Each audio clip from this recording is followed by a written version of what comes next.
All right. I think we're live. Ladies and gentlemen, hello and welcome to Rancher Live. My name is Robert. I'm your host, and this is a special session we're doing today. Today's session is a know before you go to KubeCon. This is very lighthearted, and I have two very special guests. One I work with, Cyril. He's new. I haven't got a chance to actually work with him directly, so this is the first time I get to actually interact with him coming to his country. And Aurélie, did I say it correct? Aurélie, yes. Aurélie. I'm gonna mess it up. Everyone knows it. Aurélie. Aurélie. Okay. Yes, good. All right. So we're coming to France. We're coming to Paris, and both of you are French natives and might not be in France or French, might not be in Paris, excuse me. But there's a lot of people from around the world coming into Paris for KubeCon. A lot of exciting things. And the note before you go, we have some questions on, what people should know before it. Now, we obviously have KubeCon. We have all of the after parties, the pre-day big events. We have Pass Forward from the OVH team.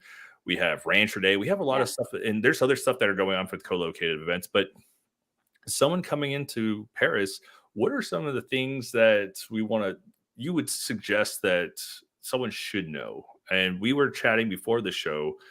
You probably need to know a little bit of French, right? Oh, yes. Yeah. A little bit. Yeah.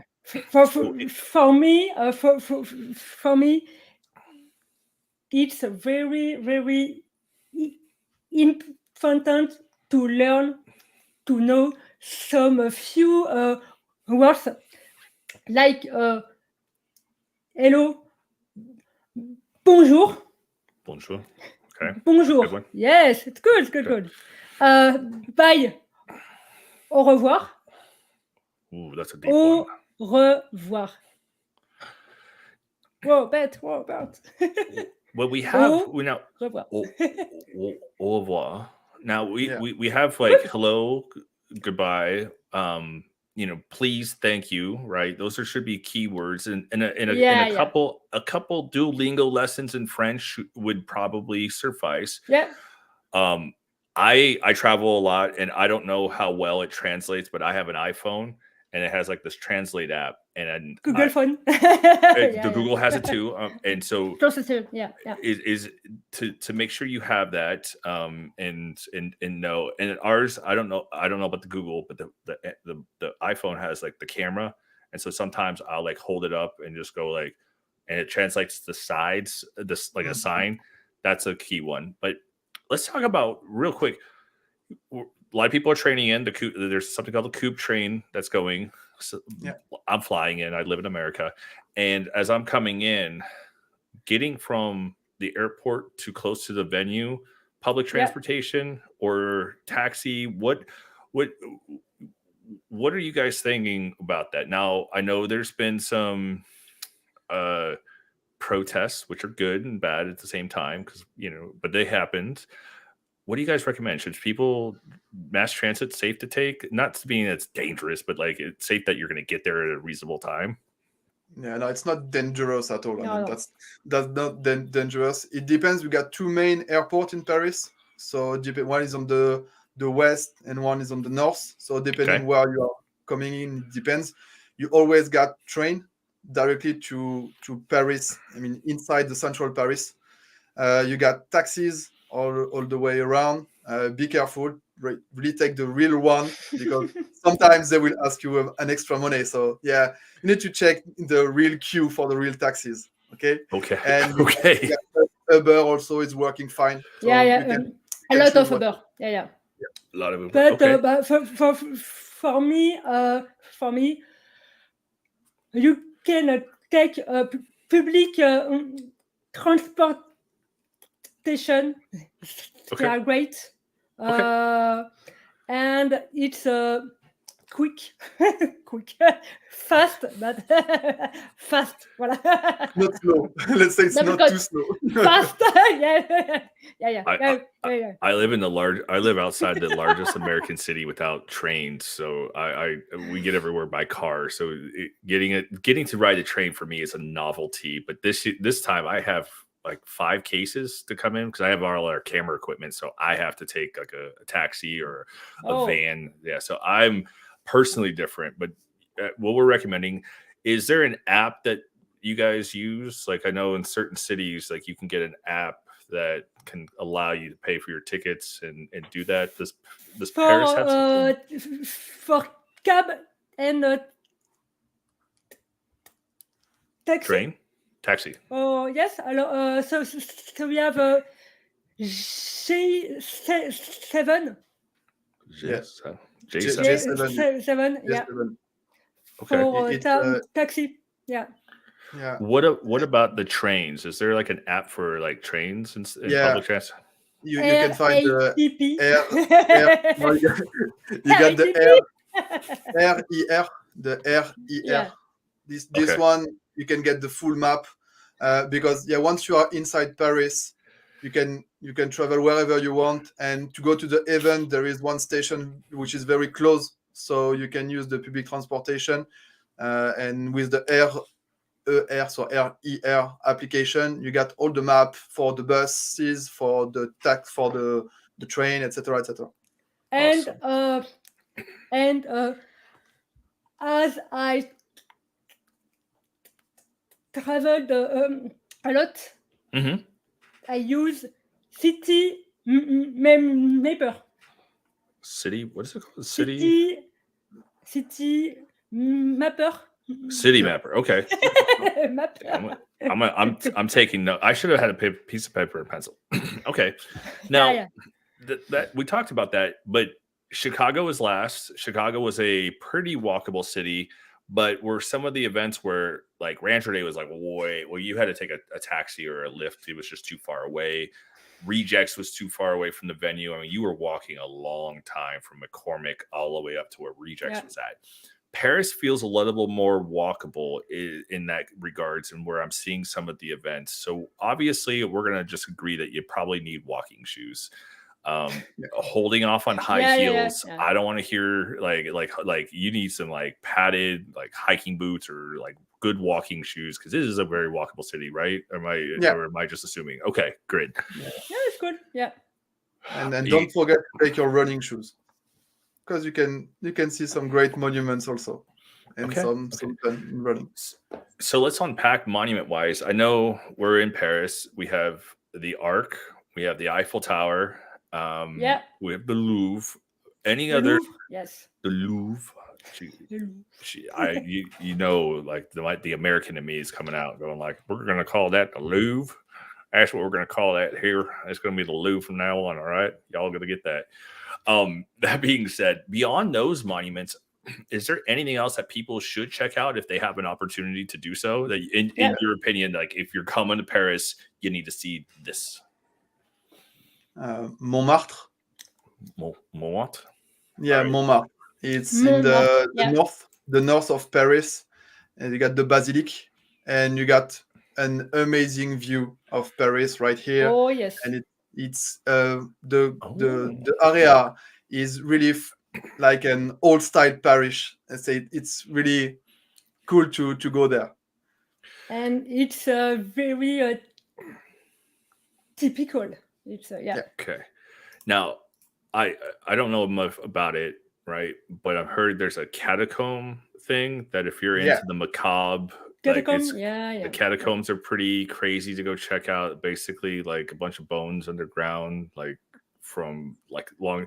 We were talking about American history is like a blip compared to like European history. It's like thousands of years, and we're like 300.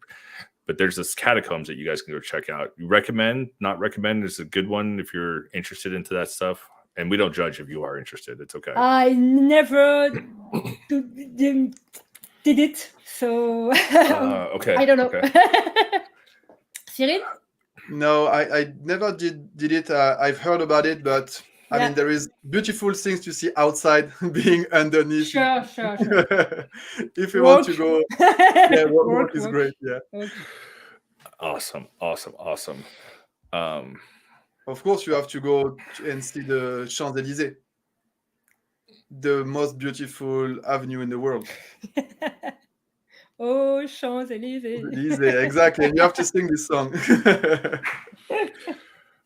Awesome. So with that, I'm a foodie. I love food. You guys can tell from my when you see me in person that I love food. What are some of the things that you guys would recommend? And French cuisine is bar none top in the world, one of the top in the world. I can't say it is the top because someone else is going to trash me for it on Twitter, but it's good. What are some of the things that people coming in, who've never been to France, never been to Paris, should try as they're as they're in Paris? They should have. I wanted to say baguettes, like that's on my list. Croissants, that's on my list. Croissant, yeah. Well, I made it plural because I'm probably gonna have more than one. All right, but what else would be something awesome to try while you're there? You should go to a brasserie. Yes. Brasserie. And you should ask steak, French fries, and salad. Typical. You got the old style French food in a brasserie that's really typical. You got the eggs with some mayonnaise. That's egg. Yeah. Eggs. Okay. I don't like it, but yes. You got all the things with meat also. The French charcuterie is really famous. And saucisson. Yes. If you buy one baguette, you need to buy one saucisson with.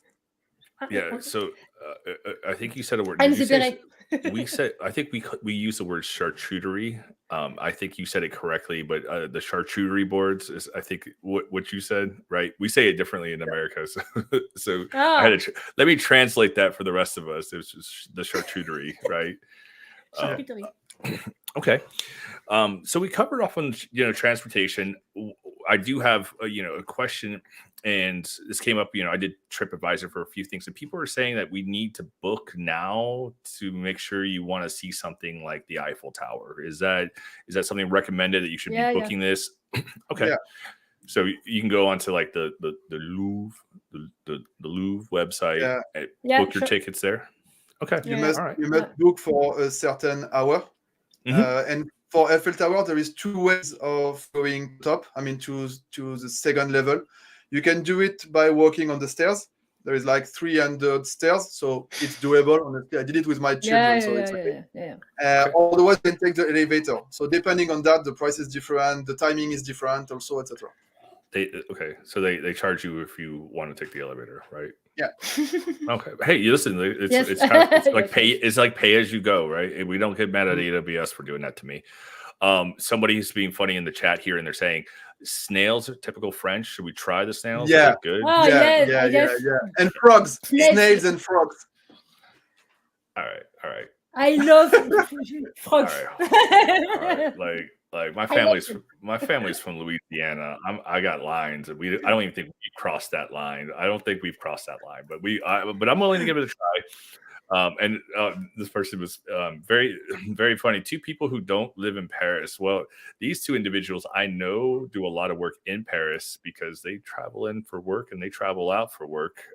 So they are there and they get to see it differently from a true native because they actually have to go through some of the pains that we're going to be going through of, public transportation, where to eat, where to stay. They see it, slightly different. So we got over the food. We got over that. Anything else that we recommend anybody coming to KubeCon to see, do, try before we wrap up on this quick Rancher Live? Just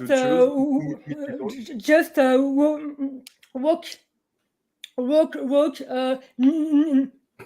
near the Seine. The city center. Take a walk around the city center. Okay, that's a good one.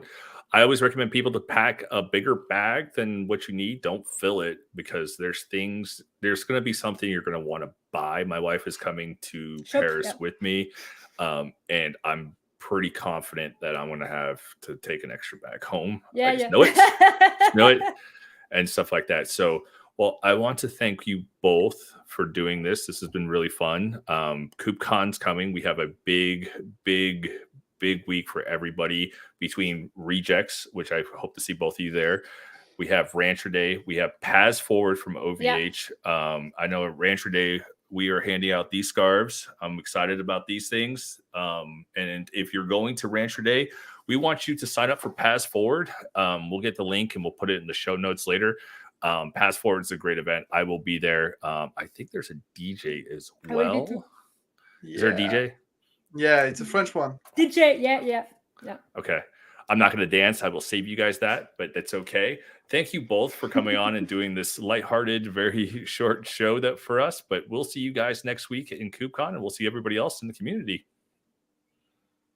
See you guys. See you.